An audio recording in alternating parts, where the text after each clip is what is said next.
But now it's on to this weekend. We got a big tournament coming up. We're hosting it here. This is going to be the pattern on the left lane, and then that's going to be the pattern on the right lane. I have got all the confidence in the world that I'm going to win this thing. So stay tuned for that video because I'm coming home with the trophy. Is David going to win the tournament? 100%. I'm a fool for your love.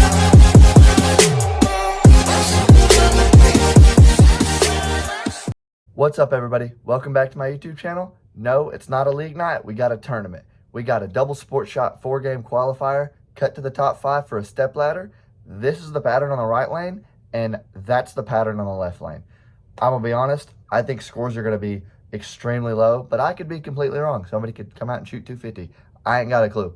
But what I do know is I got a lot of confidence for today for more than one reason. But the most important reason is I've been holding on to this thing for about a week now, but this is the day that I'm debuting it, so check this out. We got a brand spanking new DP bowling jersey and the matching pants to go with it. So we looking good, and hopefully my scores will be looking good too.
What just happened here? All right, bro.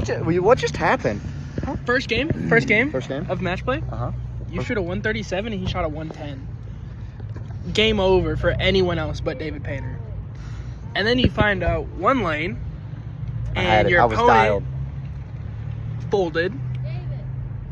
The Barely next two got- opponents folded. The next two opponents folded. Should have lost first, second, and third game.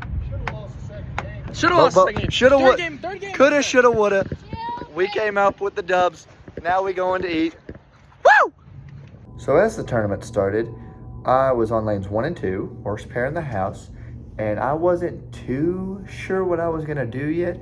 I had two options on the right lane, and both of them struck down practice, and so I just honestly flipped a coin between the two.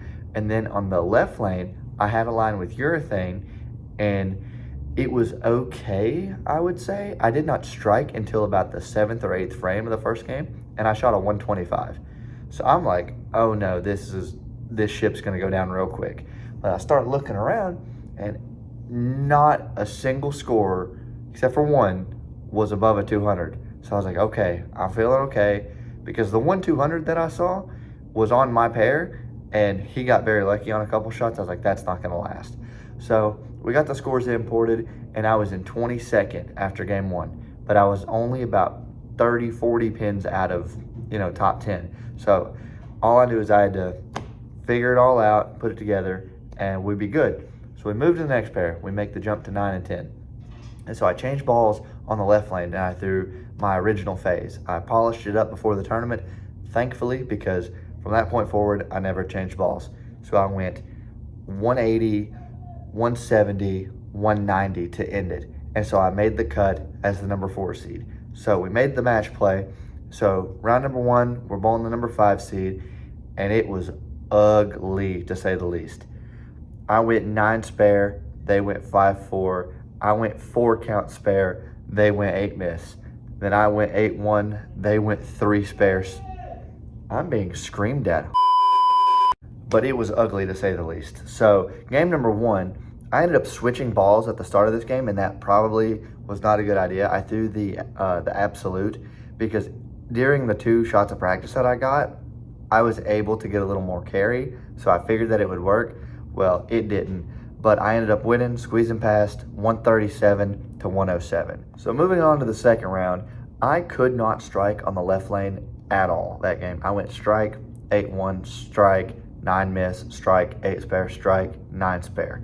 So I didn't know what to do. I thought I had a line, and I'd leave like a 10 pin and I'd miss it. And then I made a move. Well, it checked up 6-10. So I made quality shots is what I thought. But he went strike, 7 spare, 8 spare, 9 miss. He doubled, which got me down, and he went 9 spare, 9 spare. He struck in the 9th. But so I step up for my 9th and 10th frame. I throw a strike in the 9th, and I move back to the lane that I've not struck on this entire game, and I went strike. I tripped out a 6 pin, thankfully, because throwing that strike in the 10th frame forced him to mark.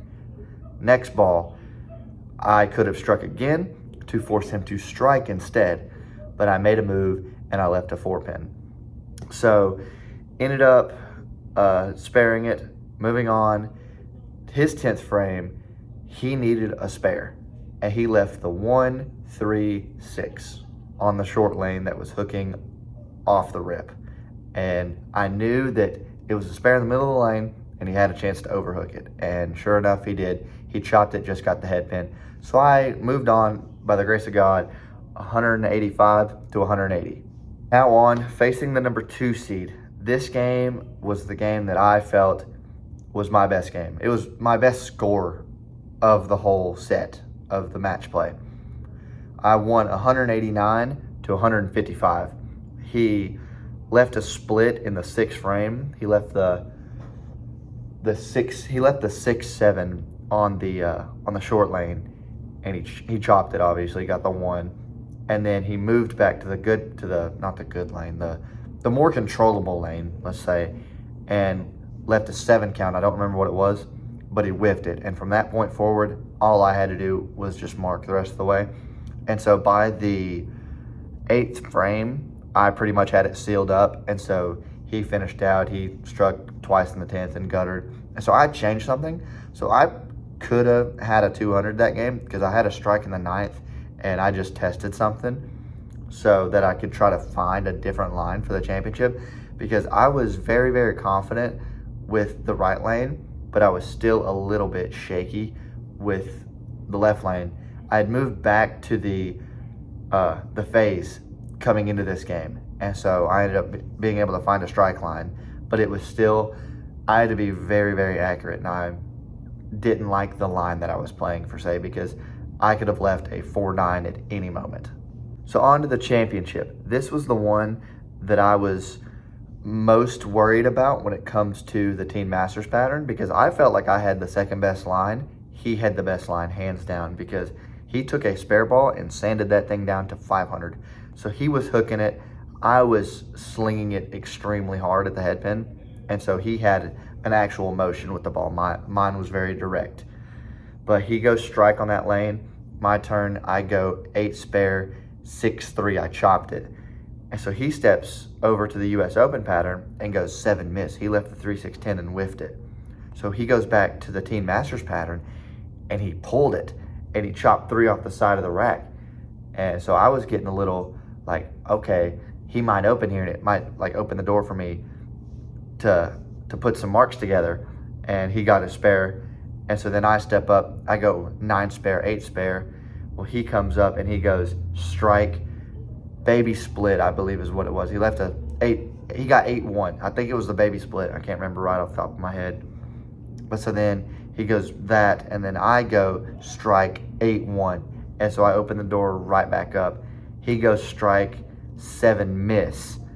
And then I go spare, spare. Going into the 10th, he opened in the 10th frame, and so it was pretty much sealed. All I had to do was get like 2 pins. But that's how I came away with the dubs. I know that was a lot. I don't remember exactly how it went because I was just trying to stay focused on what I was doing on both sides because it was 2 vastly different patterns doing 2 vastly different things. And so trying to keep that headspace of completely ignoring what was going on, and as soon as a shot was thrown, immediately forgetting it and moving on to the next one, and just making sure that I had quality shots the whole time. Because in my opinion, that was my best mental tournament ever.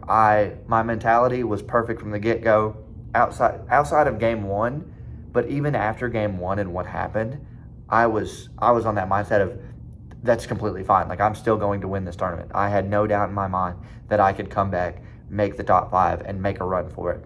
But I definitely put that up there at a top 5, maybe even top 3 moment of my bowling career, of going from the bottom of the step ladder and running it all the way up to win this tournament. But I'm super excited for how that went, and we got a tournament in 2 weeks again, so I might bowl in it, might not, might have to work it, don't know yet, but hopefully stay tuned for that video. If you want to buy some DP bowling merch, check the links below. Hopefully I'll see you guys next time. Thank y'all for watching.